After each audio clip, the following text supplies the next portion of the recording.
Yeah,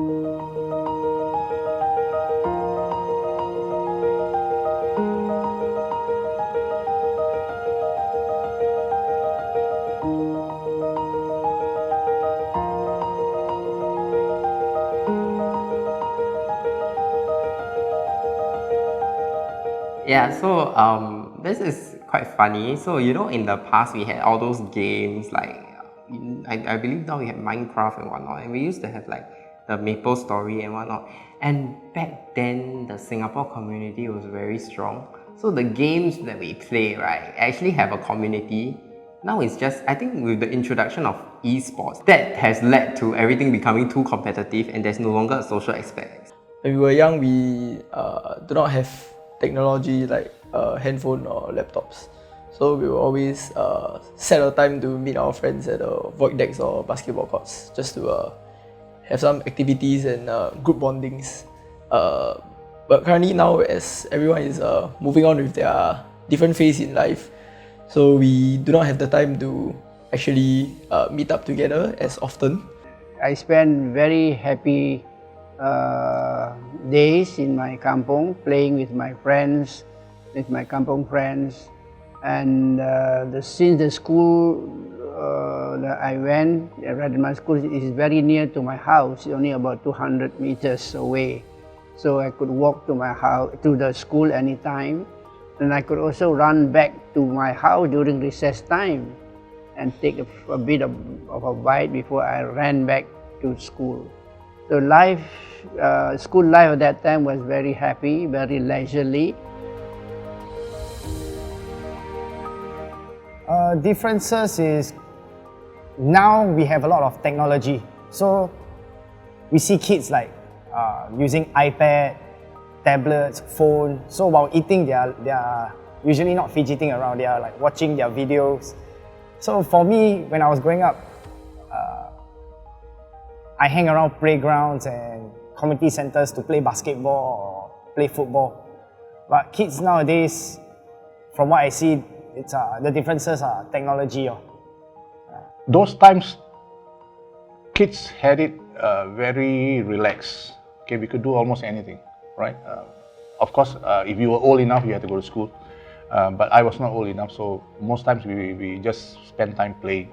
But play was more outdoors, more dynamic. Now it's more electronics, play at home, right? Everything is so, how shall I say,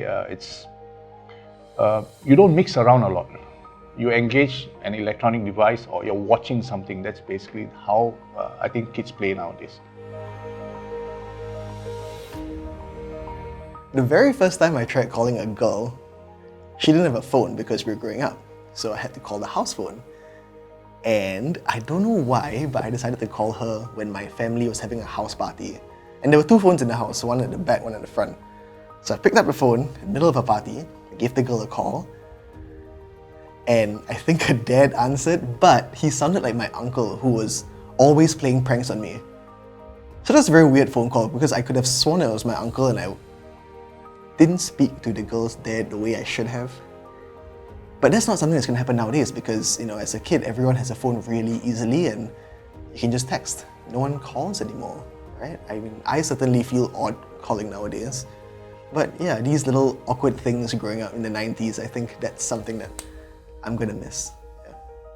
But those days, it was a food paradise where you can sit and eat at any corner of Singapore, in the back lane, along the river coast and so forth. Whereas now, you can't do all that because it's not provided at the back lane and along the river coast. Now it's all in food centers. I want actually so many things, but because the world has changed so much. I'll give you a simple example. When I was growing up, I remember if you wanted to, we had 3 television channels, right? And there was no video recorder. So you wanted to catch something, you had to come back at the time to catch the show. So I remember that time, the 5:30 cartoon was a very big deal. And I think we got our first video recorder when I was maybe about 5, 6 years old. So that was suddenly, wow, what a life-changing experience. You can record something and then watch it later. But nowadays, I look at my daughter, she wants to watch something, even she knows how to go onto YouTube and find it straight away. No need to wait for anything, no need to record, everything you want is right there, I remember my dad used to bring us to this playground at Tiong Bahru. I call it the haunted train. It was really interesting because it's like slanted here and there. But I think now the playgrounds are more child friendly. So basically you get your basic swings and just a slide. But you don't get to climb up here and there, because it's dangerous.